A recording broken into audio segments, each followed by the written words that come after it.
This is Power Hour with Gabriella Power. Hello and welcome to Power Hour. I'm Gabriella Power. Thank you for your company. Well, throughout the US election campaign, there were countless ugly attacks against Donald Trump and plenty of straight up lies that came from the very top of the Democratic Party that formed their main message just to try and stop people from voting for Trump. Now, the big one that we heard time and time again is that if Donald Trump gets into power, women's rights would be taken away. They claimed that Donald Trump would be issuing a nationwide abortion ban and that Trump was a threat to IVF. Donald Trump's not done. He would ban abortion nationwide. Yes, even here in Pennsylvania, if he were successful. He would restrict access to birth control, put IVF treatments at risk. Of all the BS that came from the Democrats, this lie was one that probably cut through the most because once they started with it, they never stopped. I doubt that Donald Trump even knows what the acronym IVF stands for. Heck, I'm not even sure half the time that he can spell IVF. He is the reason that IVF is at risk in the first place. And it's a lie that preyed on the fear of young women that if it was true, then maybe they wouldn't be able to be a mother one day. This was Michelle Obama's main message as she tried to convince women to vote for Kamala Harris. Taking away our freedom to control our bodies, the freedom to become a mother through IVF like I did.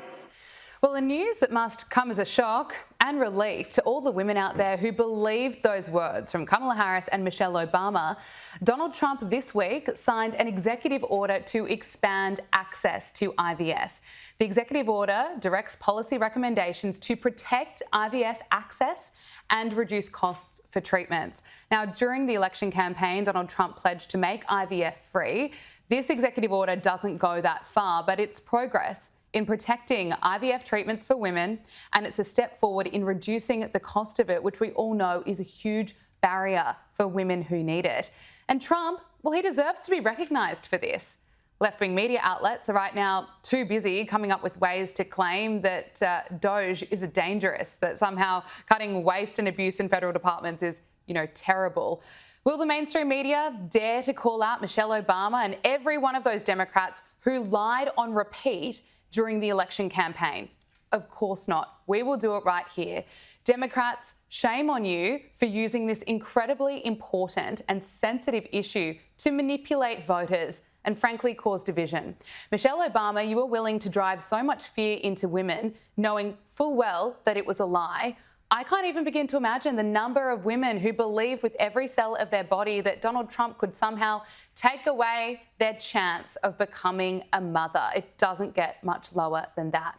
Now, this message that Trump was a risk to IVF was a lie. And it was all that the Democrats had to run on because they had nothing else, just a hopeless candidate. Their entire campaign was built on BS that Trump was a threat to democracy, a threat to women.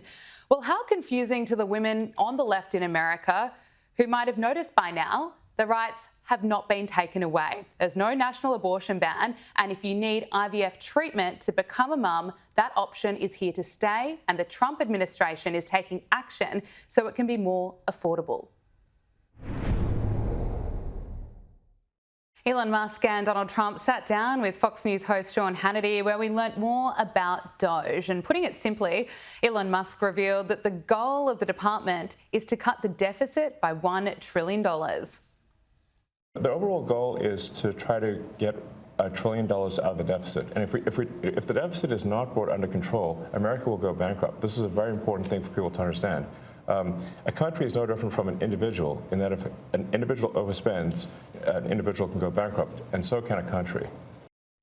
Now, the Democrats and the mainstream media are doing everything they can to fight against Elon Musk and DOGE, that they are, of course, forced to acknowledge that there is wasteful spending because there are too many receipts just to keep up with. But they admit, although there's waste, they've shown no support in wanting that to change. They're suggesting that getting the smartest man in the world to go through the numbers to stop wasting billions of taxpayer dollars is somehow dangerous. Of course there's some wasteful spending, but you don't use a meat axe and cut everything. We need to look at each program. We need to go through Congress and see what's wasteful and move to eliminate it, and what's very not wasteful but very much needed. I'll give you one example. They went after community health centers in Medicaid. They're among the most efficient producers of health care we have, yet they tried to eliminate them. DOGE has targeted the USAID, the Department of Health and Human Services, the Department of Education, and what has been exposed has been shocking. Millions spent on DEI projects around the world, money handed to terrorist organisations, potential kickbacks to those in power. And as Elon Musk said, Americans should be mad learning that this is where their hard-earned money is going. The DOGE subcommittee member, Tim Burchett, has clashed with CNN host Pamela Brown after she rolled out the same talking points from the Democrats, the exact same ones we just heard from Chuck Schumer, that essentially DOGE's cuts are too aggressive. Humans will make mistakes, ma'am, but currently these are bloated programs. You have no-show employees that are angry that they're having to go back to work, that they've moved. And they're not. No one's disagreeing. There's bloat and waste. Jobs were. No one's disagreeing. Well, then why are y'all not exposing it? Have y'all even talked about? Hey, Mozambique, we sent them $10 million for circumcisions. Okay. I mean, goodness gracious, ma'am, Americans are paying. We've been covering at length salaries. Where the money is going to. No, you haven't. All y'all do is run down Elon Musk and Donald Trump, and you continuously do this, and that's why your ratings are in the tank, ma'am. All right, Congressman Tim Burchett, we're going to leave it there. I do appreciate your time coming on and having this conversation. Thank you very much. So far, DOGE estimates it saved taxpayers $55 billion, and there is a long way to go. Donald Trump and Elon Musk have blasted the Democrats and mainstream media outlets who don't want to see the DOGE team going through the books and cutting the waste. Elon called me. He said, you know, they're trying to drive us apart. I said, absolutely. No, they said, we have breaking news. Donald Trump has ceded control of the presidency to Elon Musk. President Musk will be attending a cabinet meeting tonight at 8 o'clock. And I say, it's just so obvious. They're so bad at it. I used to think they were good at it. They're actually bad at it, because if they were good at it, I'd never be president. Joining us now is Brent Buchanan, GOP pollster and messaging strategist. Brent, thank you for joining us. Let's start with DOGE and just what's been exposed. We know $20 million has been spent creating a Sesame Street in Iraq. $59 million has been spent on luxury hotels for illegal immigrants in New York City. We're hearing that $520 million was spent on consulting for the environment, $42 million to research and drive social behaviour change in Uganda, $2.3 million for strengthening independent voices in Cambodia, and $21 million for voter turnout in India. I mean, and that is just to name a few. Every day we're learning more about where this money is being spent, where it's being wasted, and Elon claims that in some cases there are essentially blank cheques going out. They don't even know where this is going, let alone where it's being wasted. What's the feeling among voters in the US? Are they happy that this is being exposed, that this is coming to light, or are they buying what some of the mainstream media outlets is pushing, that DOGE is moving too fast? Well, it's about negative 10 degrees Celsius here right now, but everybody's staying warm because their hair is completely on fire in Washington, D.C. They're just flipping out over all of these cuts. But when you talk to regular people outside the bubble of Washington, D.C., they actually love how fast Donald Trump is moving, how much he's cutting, and they really believe that the entire government system here is broken, and that until we get to a point where it actually doesn't function at all, then there haven't been enough cuts. I'll tell you what, when I moved up here 6 years ago, I definitely got into the wrong business. I should have gotten into the multicultural international expansion opportunities being funded by the U.S. government. But then you'd be out of a job. You might have made some money and then you'd be out of a job. Look, there are reports that Elon Musk and the DOGE team is now weighing up whether American taxpayers should get refund checks following the massive cuts in federal spending. There are calls for a $5,000 DOGE dividend payment to taxpayers due to the recent savings or that has been delivered by DOGE. Elon Musk says that he's going to check with the president about this. But Brent, can America really afford to be doing this at the moment? Probably not. You know, when you're the bank, I guess you can print money and do whatever you want with it. But I would say that most Americans would actually rather see this go towards getting our deficit down, because one of the biggest challenges, and I think you experienced this on Australia too, is just the cost of borrowing. And the ability to purchase a house or a car is so much more expensive now than it was before COVID. And a good bit of that is driven by how much higher the interest rates are. And that is a factor of how much government spending there is. And so that's really the message that the Trump administration and Elon Musk need to be talking about, is they need to set a realistic goal of, we want everything you purchase, including your house, to cost less when you do it. And that is why we're doing this. And then maybe once we pay off our $30 whatever trillion deficit, we'll start sending checks back to folks.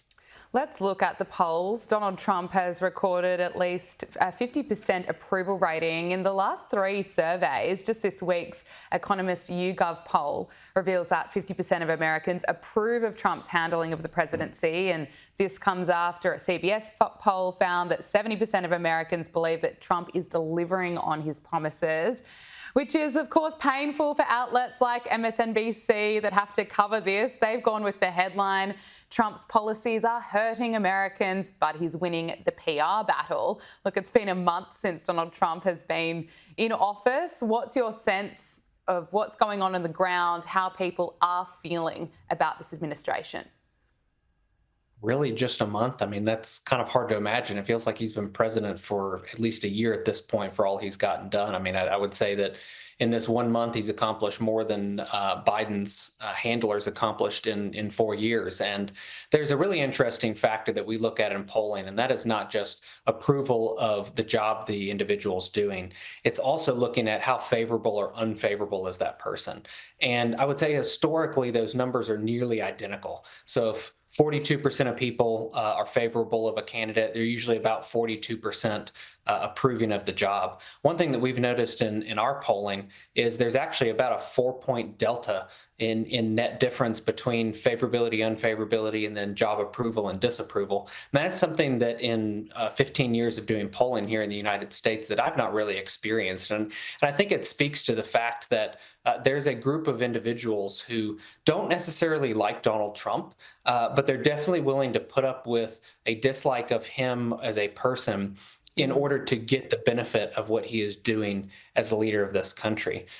There's also a group of individuals that we tracked from our exit poll that we did on election day, and that was people who had not voted in the 2020 election, or they voted for Biden or somebody else, but not Trump. And then those voters who fit in that category but voted for Trump this time.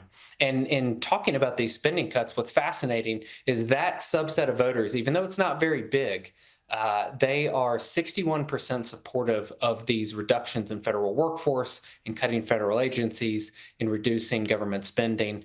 And I think it tells you a lot about where the Republican Party is headed, that the types of people that are turned off by these cuts and by what Trump is doing are the exact people that are turning themselves into a minority on the left side of the aisle in the U.S. This analysis from CNN I found really interesting, explaining that Trump and the GOP have actually reshaped America's voter base. Donald Trump and the Republican Party has changed the electorate. What do I mean by that? Well, let's take a look at party identification, Democrats versus Republicans. You go back to 2017, 5 points more of the electorate was Democrats than Republicans. You go to 2021 when Joe Biden was starting out, look at that, 6 points more of the electorate was Democrats than Republicans. But look at what's happened in February of 2025. Look at this. Republicans, there are more Republicans in the electorate than there are Democrats. Republican +2. So Donald Trump and the Republicans have remade the electorate. They've turned some people over from being Democrats or independents to become Republicans. New folks have entered the electorate who are more Republican leaning. And so when you combine that with the fact that Republicans are really, really behind Donald Trump, all of a sudden you get a winning recipe whereby you break the normal rules of politics and give Donald Trump that positive net approval rating when he had pretty much a consistently negative one in term number 1. It's interesting, even being here in Australia, you can really feel the shift. You can really feel that this has been a huge trend that we've seen just, I suppose, the last year. Do you think that trend will be here to stay? I do. There's definitely work on the parties of the center right around the world to go build relationships with these new voter bases. If I told you that the Republicans were going to be the party of the working class, the party of minority voters, and the party of young voters, if I just made that statement 30 years ago, I would have gotten laughed off a stage and cut off a television show. But that is who is becoming the Republican Party. And the Democratic Party and parties on the left globally, because we do work all over the world, including Australia, are becoming more and more marginalized by only the party of coastal elites and of the highly educated. And so Republicans can't take this for granted going into the midterms next year. They've got to get out there and actually build their own brand and relationship and say, this is who we are as Republicans. We're not just with Donald Trump. This is what we believe. And that's going to be what is the long-term impact of Donald Trump's election. And I do believe it will continue. It's interesting. Hollywood celebrities still don't seem to get the MAGA movement at all. Here is Tom Hanks appearing on SNL, acting to be a racist Trump supporter while wearing a MAGA hat and refusing to shake someone's hand. Just take a look. Now, speaking of church, can I say something? If more folks went to church, we wouldn't be in this mess we're in now. You know what? I agree with you, Doug. I'd like to shake your hand, sir. Here we go. No, oh, no. Like that. Oh, no. It's just a handshake. Yeah, it's just a handshake. Yeah, all right. You're welcome at Black Jeopardy anytime. Terrible acting, a terrible joke. You know, when is Hollywood, the actors in Hollywood, those on the left and the far left, going to come up with some new material? What I think is even more interesting than that is the fact that it's actually cool to be conservative now. I'm 40 years old, and when I got into politics in high school, I was the dork because the Democrats were the cool kids. And what's really funny about this skit is, one, Tom Hanks is a pretty good actor, and though I hate his politics, I got to admit he makes some really good movies, is the fact that white voters are not who elected Donald Trump. So the margin that Donald Trump got out of white voters in 2020 is exactly the same margin that he got out of white voters in 2024. It was actually Hispanic and black voters, mostly men, but it's some women too, that moved Donald Trump across the finish line. So for them to make a skit like that is so disingenuous and shows so how out of touch they are when it was actually non-white voters who put Donald Trump in the White House. Excellent point. I think someone needs to tell them. The problem is these celebrities do have some influence. You know, it has dropped a lot. I don't think anyone really cares what Taylor Swift has to say about politics, but there are still some people out there that seem to idolize these Hollywood celebrities and believe that Donald Trump is such a danger. Here's this lefty proudly claiming that should rather choose violence against Trump supporters. I woke up and chose violence against the Red Hats today. I will wake up and choose violence against the Red Hats every day. Oh my goodness, absolutely insane. What do you make of it? Well, that's also the party who wants to end threats to democracy by basically suspending democracy, like trying to get rid of the mayor of New York just because they don't like him. And I'll tell you a personal story is I have a 4th grade son who is very into Donald Trump, and we live in an area that Kamala Harris won at 80% of the vote. And he wore his red MAGA hat to school the day after the inauguration. And one of his teachers said, "You have to take that off. You're not allowed to wear that in this school."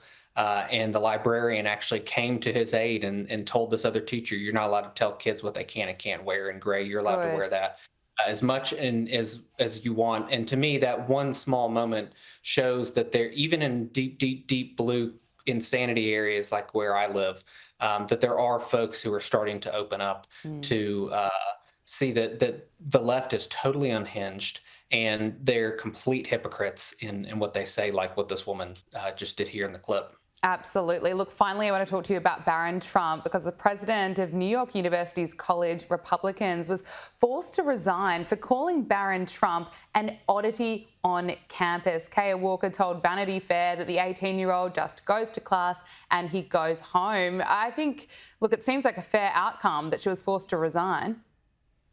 I'll take the contrarian view here. And I think as Republicans, we need to lean further into free speech. And that means when we don't agree with people, that we can still say you have the right to say that as long as it's not violence like that crazy liberal in the clip that you showed beforehand. But is that the right thing to say about the president's son? No. Was it a smart thing to say? No, it was completely stupid. But she should have the right to say that, and we shouldn't be canceling people out because they make dumb statements. Fair enough. Brent Buchanan, thank you so much for joining us on Power Hour. Really appreciate you making the time. Thank you. Well, there's news this morning that COVID vaccines could be suspended for all age groups in America. The Daily Mail is reporting that several experts poised for top jobs in the US Health Agency subscribe to the idea that vaccines are causing widespread side effects and deaths. Dr. Jay Bhattacharya, who has been nominated to lead the National Institute of Health, has backed a petition calling for the mRNA vaccine to be paused and retested. Now, how a ban would be implemented is not exactly clear at this stage, but we know, of course, that vaccines have saved millions of lives, but they've also caused injuries. And just as the New York Times reports today, there's an article that says that scientists describe rare syndrome following COVID vaccines that explains a new study which has found that shots may have led to a constellation of side effects that includes fatigue, exercise intolerance, brain fog and dizziness, which is being referred to as post-vaccination syndrome. Joining us now is Adam Crichton, Senior Fellow and Chief Economist at the IPA. Adam, thank you so much for joining us. How much support is there in the United States for more testings when it comes to COVID vaccines? Well, certainly it is a very contentious issue over there. I mean, of course, the Biden administration back in 2021 tried to force all workers in the United States to take the vaccine, and that, of course, was then overturned by the Supreme Court. So it is politically, philosophically, a very big question in the US. Some doctors think that the COVID vaccines have been oversold, as you just pointed out, including the new head of the health department over there, Robert F. Kennedy Jr. and Jay Bhattacharya, who will be head of the FDA. So look, there is some support for pulling them. It's probably a minority of support, I would say. Most people still support them, but if you look at the figures of the uptake of the boosters, it's now very low. 15% of people, 20% of people roughly have taken the booster. So I think the important issue is that it's just not forced on people. And, thankfully it no longer is. Yeah, and it comes after Donald Trump banned funding that mandated the COVID jab in schools. We're certainly living in a different time now than we were 5 years ago. Let's talk about Kash Patel. The US Senate has voted to advance Kash Patel for a full Senate confirmation vote. So he's on his way to being confirmed as the head of the FBI. And he's been critical of the FBI in the past and the deep state, as he calls it. When he is confirmed, are we going to see pretty radical change? Well, look, I mean, so far with his other appointments, we have seen fairly radical change, whether it's the situation in Europe or the cost cuts of of the so-called DOGE. So we may well, but it's fair to say that the deep state or the FBI or whatever you want to call that class of bureaucrats really dislike Kash Patel because he exposed back in 2017 that the FBI was spying on Donald Trump's campaign and various other aspects. And of course, that led to Russiagate and so forth, which was which ended up being a hoax, really. So he's deeply loathed and he's determined to reform that institute. And look, I think it does need a reform. I mean, there's been many cases in the US of when it has been sniping and eavesdropping on Americans, when its focus really should be more external. That's for the CIA as well. Plenty of Americans and people around the world are very interested in the Jeffrey Epstein client list as well as the Diddy party attendee list. We know Kash Patel has spoken about this before and Donald Trump says that he's going to make certain files public. I think there's a lot of interest in these cases and I suppose we're going to get a bit more transparency with Kash Patel in. Yeah, look, certainly that's true. I mean, the full list of the clients has not been released yet. I mean, we know some of the people that were close to Jeffrey Epstein and used the services and visited the island. I think Bill Gates was one of those people. That was very embarrassing for him. Look, it just remains to be seen. I think Senator Marsha Blackburn, a senator from the South, Republican senator, she is also pushing to have the list released. So, the more transparency, the better, I say. So, so let's wait and see what we get there. Donald Trump and Elon Musk sat down with Fox News to open up a bit more about what's going on and what's going on with DOGE. And it's not even really happening behind the scenes at all. We're getting so much transparency, so many updates about what DOGE is finding. But Elon Musk also spoke out against Trump derangement syndrome, and he was surprised to see just how deeply it exists. This is what he had to say. They call it like Trump derangement syndrome, and I don't, you don't realize how real this is until you can't reason with people. So I was at a friend's birthday party in LA, just a birthday dinner, and it was like a nice, quiet dinner, and everyone was behaving normally. And then I happened to mention, this is before the election, like a month or two before, I happened to mention the president's name. And it was like they got shot with a dart in the jugular that contained like methamphetamine and rabies, okay? And they're like, wow! And I'm like, what is wrong? You would have seen plenty of that in Washington, D.C. and in other parts of America. Right here in Sydney, I've seen it here as well. Surely TDS is losing its power now.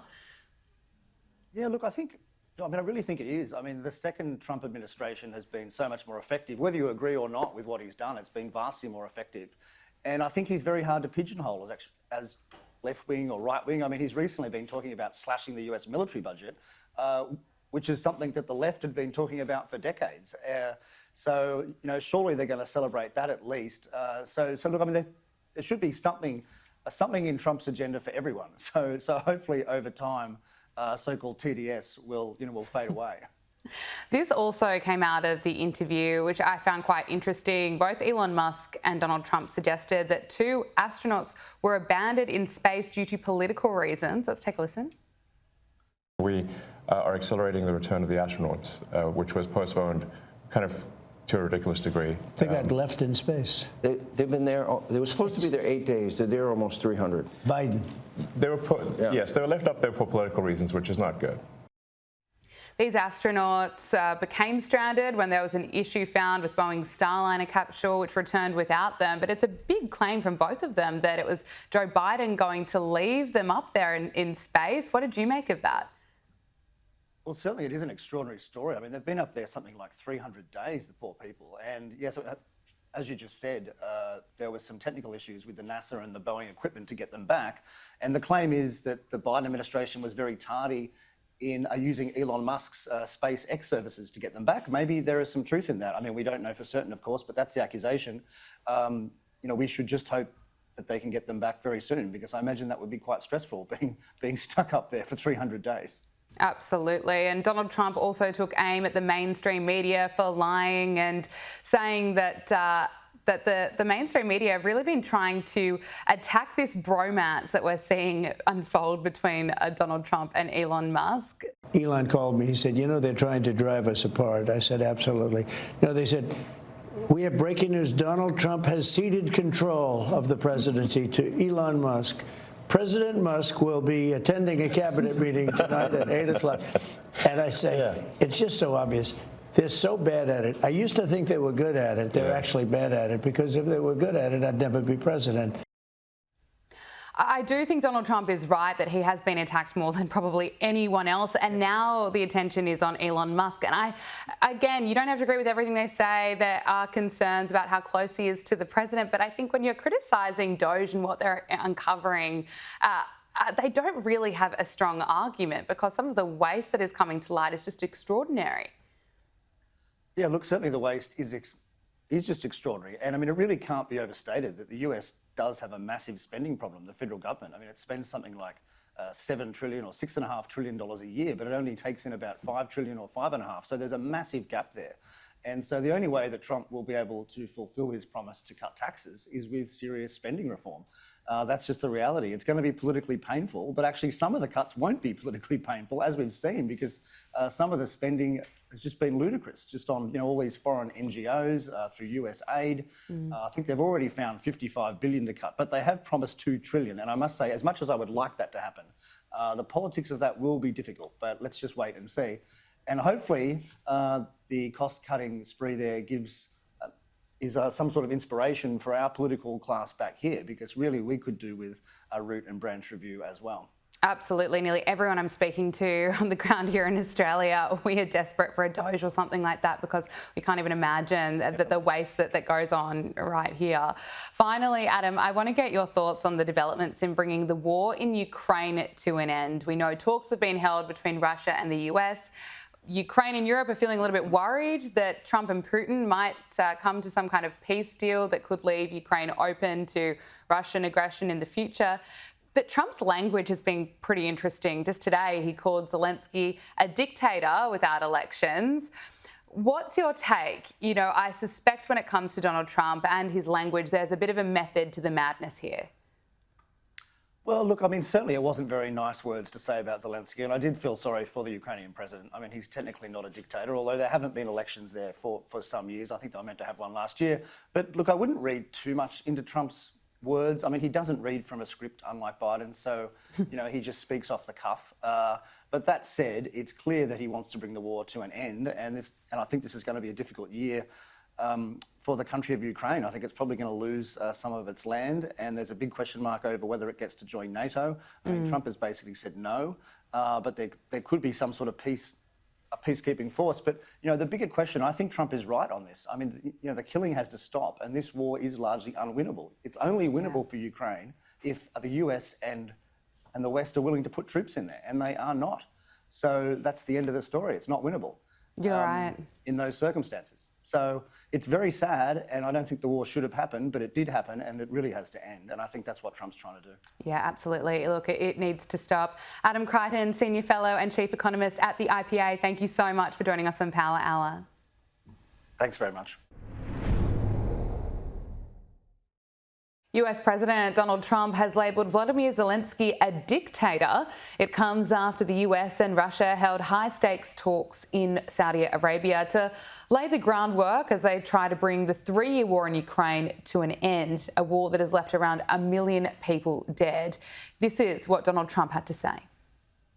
Today I heard, oh, well, we weren't invited. Well, you've been there for 3 years. You should have ended it 3 years. You should have never started it. You could have made a deal. I could have made a deal for Ukraine that would have given them almost all of the land, everything, almost all of the land, and no people would have been killed, and no city would have been demolished, and not one dome would have been knocked down. Joining us is Joe Siracusa, Dean of Global Futures at Curtin University. Joe, thank you so much for joining us. The world has to welcome the fact that there are now serious talks in place to bring this war to an end. But what do you make of the language we are hearing from Donald Trump now, calling Zelensky a dictator and also saying that Ukraine started the war? Good morning. Actually, I'm quite pleased that the president has actually said this. Now, he tends to use hyperbole a little bit, tends to exaggerate. A lot of people do, but what he really means is that Zelensky is not going to have an election before this negotiations begin, and both Putin and Trump have reminded Zelensky that there hasn't been an election during the military conflict there, and that there should be one to show whether he represents people or not. And so Trump's saying, look, you know, if you don't want to have an election, you know, you're a dictator. And I want your audience to remember this too. And I've been waiting for this to bubble up. You keep in mind that that first impeachment all began when some former Ukrainian national who'd become an American citizen, was now a colonel, released that phone conversation Donald Trump had with Zelensky back in the day, I think for about, I don't know, $50 million or something. President wanted Zelensky to investigate the Biden family corruption scandal in Ukraine. And, you know, these guys go way back. And I'm sure Trump's been waiting to zing it to this guy for a long time. Now, President Zelensky said that Trump lives in this world of disinformation, which is sort of shorthand for, you know, he's stupid. The New York Times used to call Ronald Reagan and George W. Bush incurious. And so he really had a go at him. And of course, Trump isn't going to settle for that. So he let him have it. And yes, these negotiations are going on. Donald Trump has by himself effected a revolution in American diplomacy. Putin is in, Zelensky is out. The Europeans are out. They've been relegated.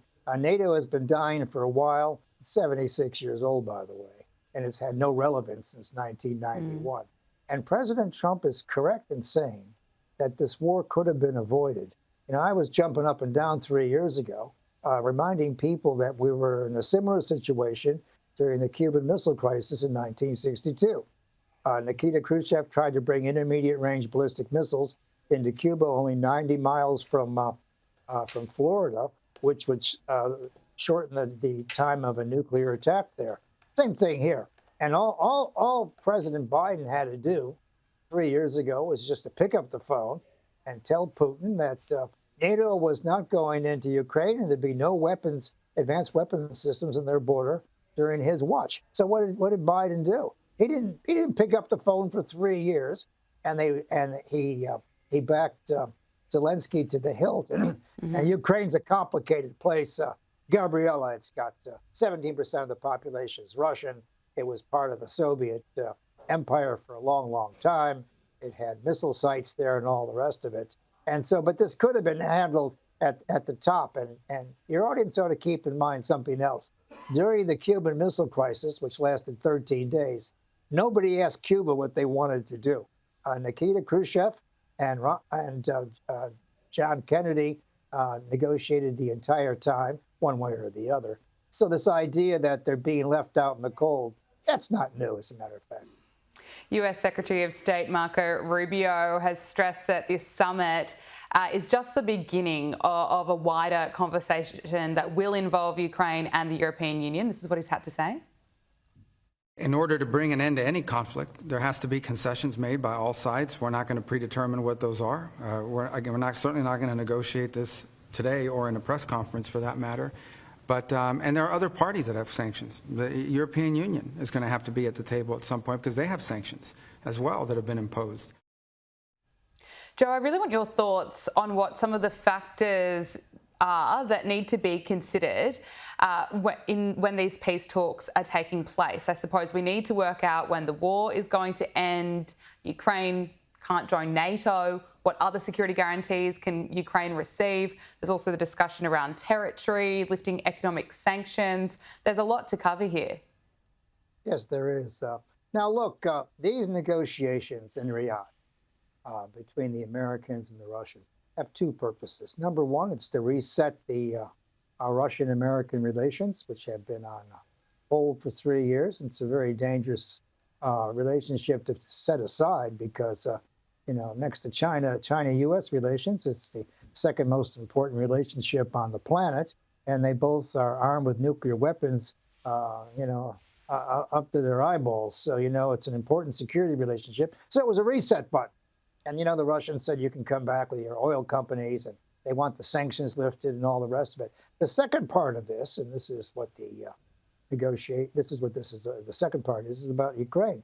And what the Americans want and what the Russians are agreeing to is an unconditional ceasefire followed by diplomatic negotiations. Now, I don't care. No one cares if the negotiations go on for 10 years in some hotel in Geneva, like a lot of times this happens. But what Trump wants is he wants a ceasefire and diplomatic negotiations. And he's made it very clear to the Ukrainians, if they don't take part in these negotiations, then they're not going to get anything else. They've received over, $100 billion from the American taxpayer. And, they've been very brave people. They've taken on the former Soviet Union, and they've acquitted themselves heroically.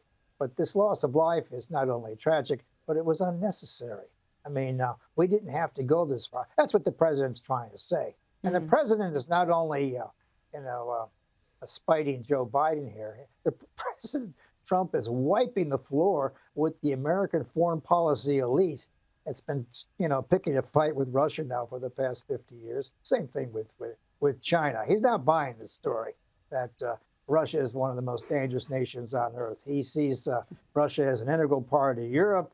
He sees Putin as a major player in great power politics. And there's an awful lot about President Trump that likes the World War II alliance between Churchill, Stalin, and Roosevelt. He likes the idea that he can move in these circles. And, as a realist myself, I think he's on the right track. How can peace be maintained? Well, there's going to be some kind of negotiation at the end of the day. The Ukrainians will have to sign. The Europeans will be off to the sidelines. They're not going to sign anything, actually. And it's going to go like this. President Putin is going to get Crimea, which he took in 2014. And he is going to get the Donetsk area, where we have a large population of Russians.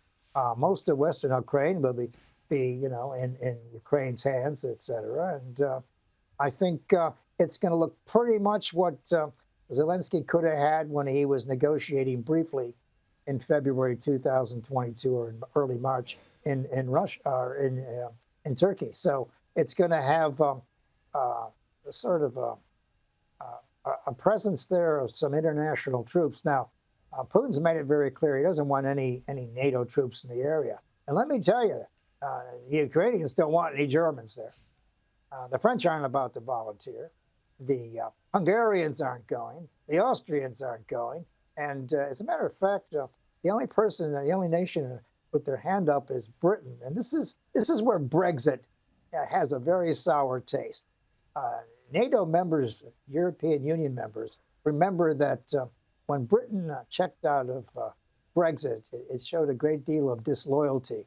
And NATO nations don't trust Britain, as a matter of fact. They lost all their credibility when they took that hike. So, but anyway, we're going to have international troops, and do not be surprised to see maybe some United Nations presence there. Do not be surprised to see some Chinese troops there, keep people from killing each other, and that kind of thing. There might even be some American troops, but we're not going to have NATO there. I mean, Putin won't tolerate NATO on the premises. So we're going to have a relatively stable period, but who's going to open their checkbook to rebuild the place? It's many parts of Ukraine, as President Trump says, have been reduced to rubble. So we get the same thing there as we do in Gaza. I mean, who's going to pay for the mess? And there's a great deal of mess to be taken care of. Absolutely. The World Bank estimates that the cost of rebuilding over the next decade would be more than $400 billion. Joe, I want to turn our attention to what's happening in the Middle East. And this is probably the most heartbreaking development of the crisis, possibly since October 7. The bodies of the Bibas children and their mother will be handed over to Israeli authorities today.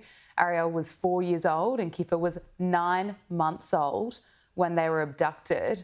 It is just such a devastating day. We're holding on to hope, a glimmer of hope that they might have survived over the past 16 months, but that is not the case. It just must be so heartbreaking for the people of Israel now that there is a ceasefire in place to have bodies returned. In exchange, there are Palestinian prisoners being handed over. Yeah, it just breaks your heart to see that. I mean, this war has killed a lot of children on both sides, and we haven't been able to do much about it. But when you're able to personalize something like this, particularly when the Israelis can see this for themselves, it becomes personal again. It reminds people of October 7th, and Hamas started this, and the Israelis are finishing it. President Biden gave Benjamin Netanyahu a blank check to do the job, and I'm sure President Trump will do the same thing. What happens next, of course, is contentious. President Trump has suggested that the Americans might rebuild the place. The Egyptians said that they would redevelop the place. But as you can see from your package there, most of Gaza is uninhabitable. Now, of course, some people would say that was the intention of the right-wing cabinet in Israel, to make sure everybody goes somewhere else.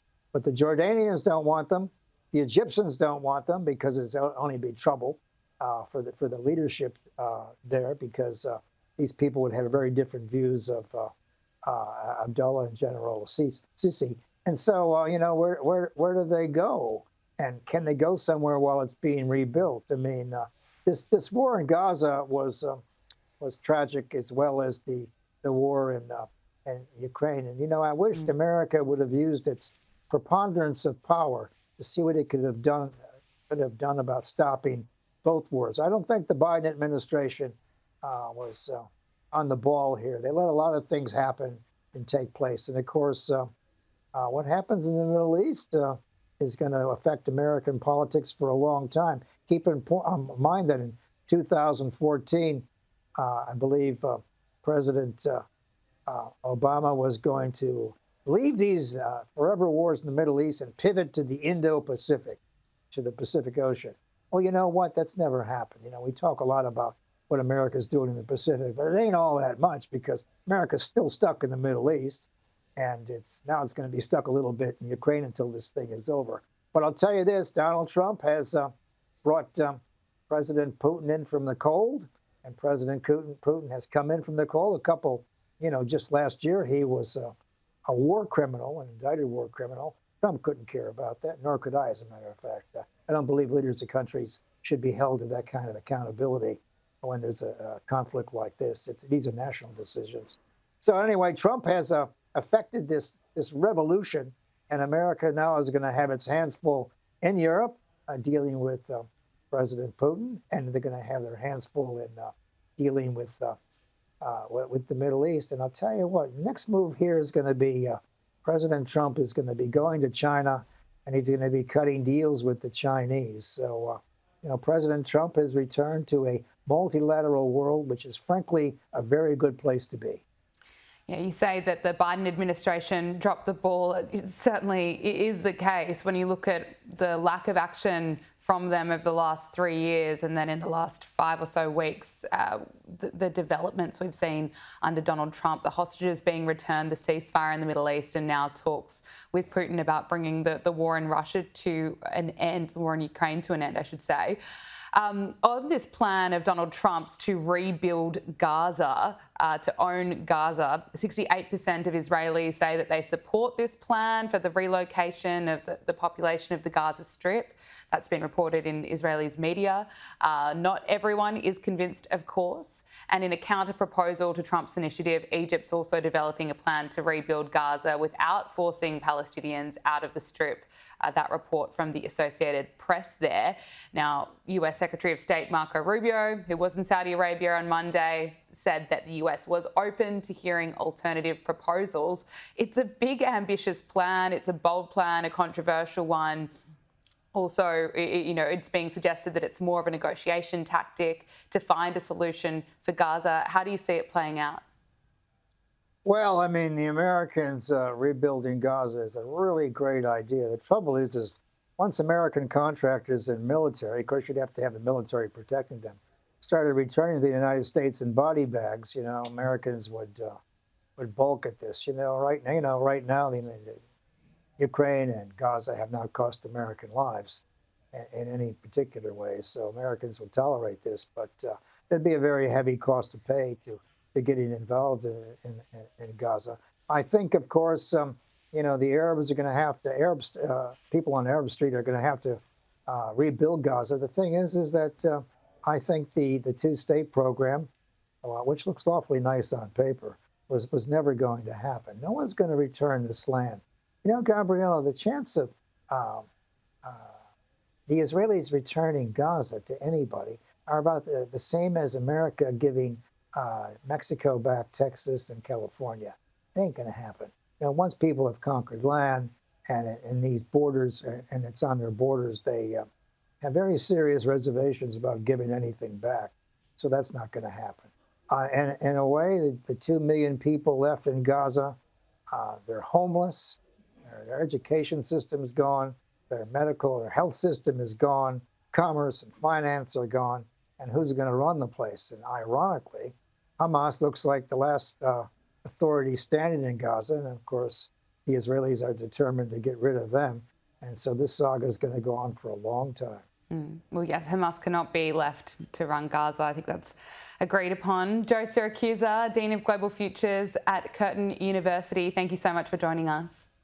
My pleasure. Thank you.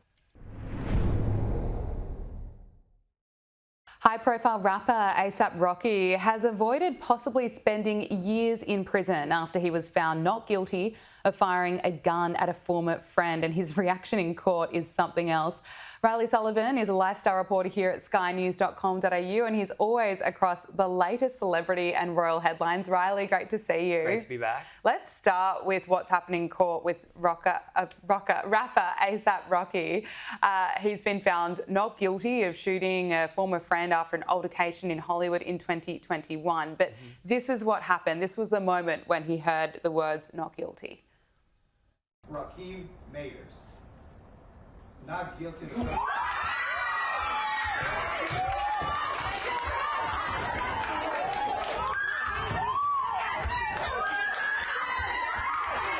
and we, the jury, above any type of action, find the defendant, Raheem Mayers, not guilty of semi-automatic firearm in violation of penal code. Yes, sir.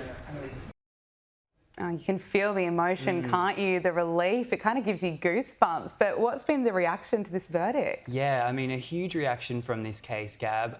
Of course, the lawyer there on the left is Joe Tacopina. He's also Donald Trump's personal lawyer, very high-profile attorney, and a really dramatic case. I mean, earlier in the stages of this case, there was a plea deal. It was something like 6 months in jail. He took the risk. He took it to trial. It went to jury trial.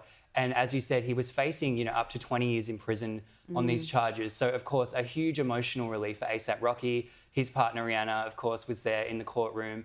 Very, very emotional scenes. And it was really a case that has captured the imagination because, of course, it is such a high-profile celebrity, but also because, it was quite a flimsy case. And, the District Attorney of Los Angeles made an interesting statement. He said that they respected the verdict of the jury, but they said that the whole point of this case was that no one is above the law. And I almost feel like it was the opposite. I feel like it was quite a flimsy case and it was only really being pursued perhaps because of A$AP Rocky's profile and wealth. Right. So very, very interesting case and, a great outcome for him. I mean, it would have been terrifying to be potentially looking down the barrel of 20 years in prison. Absolutely. Let's talk about the royal news. Prince Andrew's official residence, Royal Lodge, is reportedly still in a shocking state and requires significant maintenance. What kind of money does Andrew need to come up with to bring the house just up to scratch? Absolutely. I mean, Royal Lodge, as we know, is a huge money pit. It is a sprawling royal property. It's one of the largest royal residences. And of course, we know that Andrew's had financial problems now for a long time. This week, there were some really interesting numbers being floated around, really drilling down into just how much money it would take to maintain the home and the grounds. Because of course, Royal Lodge is Royal Lodge, but it's also this sort of 20, 30 acres of property, which is all the responsibility of Andrew as the tenant. So there was one figure that was thrown out this week. It was about £150,000, which is 300,000 basically Australian dollars, just on landscaping. So that isn't even touching maintenance on the house. Just to maintain the grounds, the lawns, the landscaping is about $300,000 a year. Millions of dollars. Andrew has these new business ventures. They're supposedly bringing in some kind of income, but it seems like it's Groundhog Day. We're still sitting here talking about this property, and I don't think there's any end in sight. Meghan Markle, she's officially confirmed she's axed her American Riviera Orchard brand idea, and she's going to launch a different lifestyle venture called As Ever. I'm not sure about this name, but let's just take a look to what she's posted on Instagram. In 2 weeks, my show is coming out, which I'm so excited for, and also my business. Netflix came on not just as my partner in the show, but as my partner in my business. And it's called As Ever. As Ever essentially means as it's always been. Okay, we're hearing a bit of an insight on Meghan Markle's take on why she's ditched American Riviera Orchard. What's the real story? Look, I think Meghan Markle is a bit of a spin doctor. I think that she's her own best spin doctor. She's best and worst. Best and worst, yeah, that's right. Because, she very gracefully touched on American Riviera Orchard and why she's abandoned the idea in that video. But what she didn't say is that we know in reality, part of the reason why this thing never actually got up and going was trademark issues. She never actually secured all of her trademarks with the United States Trademark Office. So that was an ongoing issue. That was the real reason why it sat for a year and she never sold anything. We never saw any products.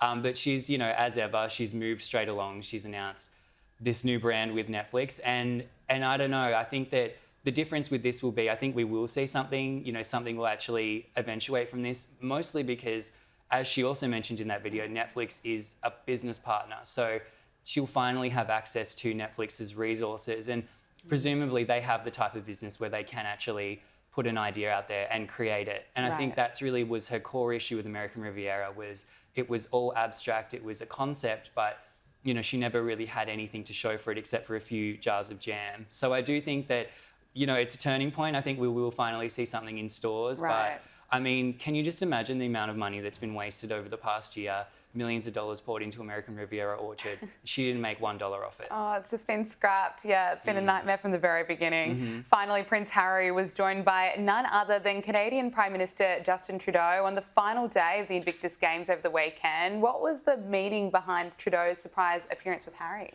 Yeah, it was a very warm appearance of Justin Trudeau and Prince Harry. They were seated together at the last day of the Games, of the Invictus Games in Vancouver, and it was, I think, mutually beneficial. I think for Harry, it really kind of validates him, it validates the event, the fact that he's meeting with world leaders, the fact that he's sitting down with Justin Trudeau is a great PR coup. And I think for Justin Trudeau, he's an outgoing Prime Minister. He is looking, towards his future and his legacy. But I think it's also to send a message, whether it's a message perhaps to Donald Trump, who is sort of an adversary to both of them, frankly, in recent weeks, or if it's just a bit of PR spin, and because it does look nice to see Prince Harry, this globally famous royal, sitting with the Prime Minister. Of course, that sends a message of validation for both of them. But it was a great event, so hats off to Harry for that. What a coup. Riley Sullivan, we have to leave it there. Thank you so much for joining us on Power Hour. Thank you. That is Power Hour. Thank you for your company. We'll see you next week. Make sure you subscribe to Sky News Australia on YouTube.